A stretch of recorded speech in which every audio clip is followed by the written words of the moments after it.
बिस्मिल्लाहिर्रहमानिर्रहीम। स्टूडेंट्स, हमारे पास part 2 physics unit 21 nuclear physics का हमारे पास लेक्चर है फिशन रिएक्शन। एक ऐसा रिएक्शन, जैसे फिशन नाम से जाहिर है टूटना, एक ऐसा रिएक्शन जिसमें हैवी न्यूक्लियाई ब्रेक होके स्मॉलर न्यूक्लियाई में चेंज हो जाए, इस रिएक्शन को नाम देते हैं न्यूक्लियर फिशन रिएक्शन का।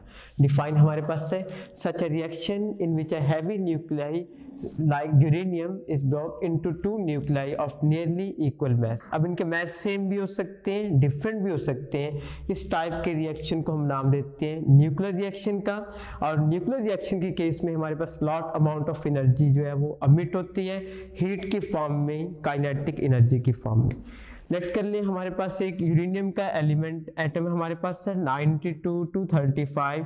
यूरेनियम 92 to 35 सबसे बेहतरीन हमारे पास होता है न्यूक्लियर फिशन रिएक्शन के लिए। जब स्लो मूविंग न्यूट्रॉन इससे हिट करते हैं तो ये यूरेनियम न्यूक्लियाई ये टूट जाता है, ब्रेक हो जाता है दो स्मॉलर न्यूक्लियाई में, बेरियम और क्रिप्टॉन बन। अब दो जो डॉटर न्यूक्लियाई बनेंगे उनका मैच सेम भी हो सकता है, डिफरेंट भी हो सकता है। लाजमी नहीं हर दफा बेरियम और क्रिप्टॉन बनेंगे, ये दोनों डिफरेंट भी आ सकते हैं। और प्लस हमारे पास क्या आएंगे, 3 न्यूट्रॉन अमिट हो जाएंगे जो फर्दर रिएक्शन को प्रोसीड करने में हेल्प करेंगे। और इस रिएक्शन की इक्वेशन देखें, यूरेनियम प्लस न्यूट्रॉन मिलके बेरियम 141, क्रिप्टॉन 92 बनेगा और प्लस 3 न्यूट्रॉन निकलेंगे, एवरेज 2.5 न्यूट्रॉन निकलते हैं। और प्लस हीट निकलेगी, एनर्जी निकलेगी हीट की फॉर्म में या इन डॉटर न्यूक्लियाई की काइनेटिक एनर्जी की फॉर्म में।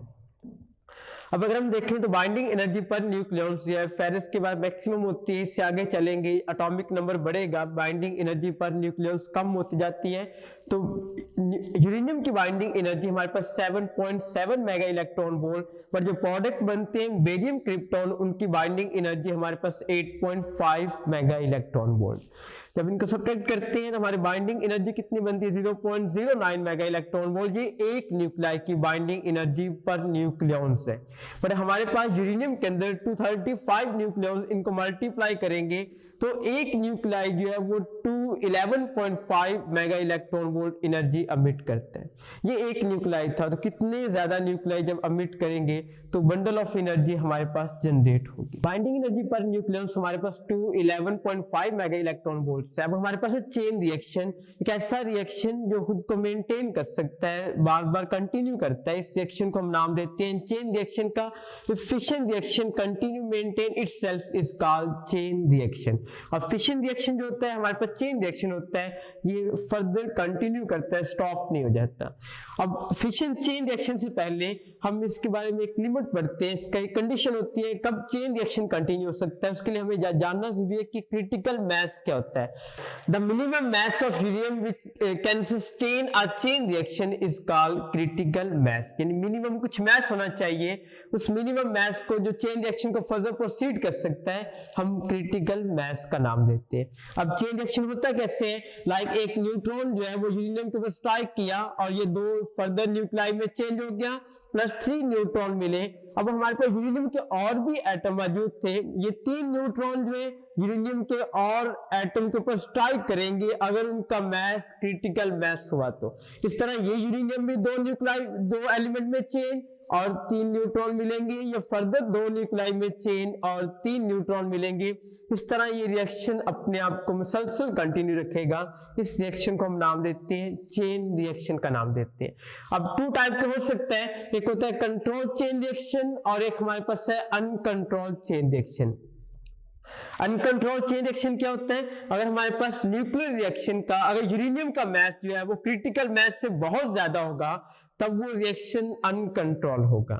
लाइक एटम बॉम्ब के केस में यही एटम बॉम्ब का प्रिंसिपल होता है, क्योंकि उसका मास क्रिटिकल मास से बहुत ज्यादा होता है और वन टाइम ब्लास्ट होता है और रिएक्शन अनकंट्रोल हो जाता है, ये अनकंट्रोल चेन रिएक्शन। पर इस रिएक्शन को हमने न्यूक्लियर फिशन रिएक्शन से अगर हमें एनर्जी यूज करनी है तो हमें इसको कंट्रोल करना पड़ेगा। और कंट्रोल करने के लिए हम डिफरेंट मेथड यूज करते हैं। अगर आपने स्ट्राइक सस्टेन के अंदर बार के अंदर यूरेनियम का एलिमेंट रखा और एक न्यूट्रॉन स्ट्राइक करवाया तो इस तरह ये रिएक्शन कंटिन्यू होगा। फर्दर न्यूट्रॉन जो है वो यहां से एस्केप हो जाएंगे, बाहर निकल जाएंगे, ये फर्दर न्यूट्रॉन और यूरेनियम के ऊपर स्ट्राइक नहीं करेंगे तो ये रिएक्शन बंद हो जाएगा, फर्दर कंटिन्यू नहीं हो सकेगा। पर अगर आप इसको ज्यादा कंटिन्यू करना चाहते हैं तो इस टाइप का एक रॉड के अंदर जो है बार के अंदर हम यूरेनियम का एलिमेंट लेके न्यूट्रॉन स्ट्राइक करवाएंगे, 2 यूरेनियम न्यूट्रॉन जो है वो यहाँ से एस्केप हो जाएंगे, एक न्यूट्रॉन फर्दर यूरेनियम को स्ट्राइक करेगा, इस तरह 2 वहां से एस्केप और एक वापस जाके फिर यूरेनियम पे हिट करेगा। इस तरह रिएक्शन हमें ज्यादा एनर्जी प्रोवाइड कर सकेगा। ज्वाइन एस्पायर टू इंस्पायर, ख्वाहिश से तकमील तक।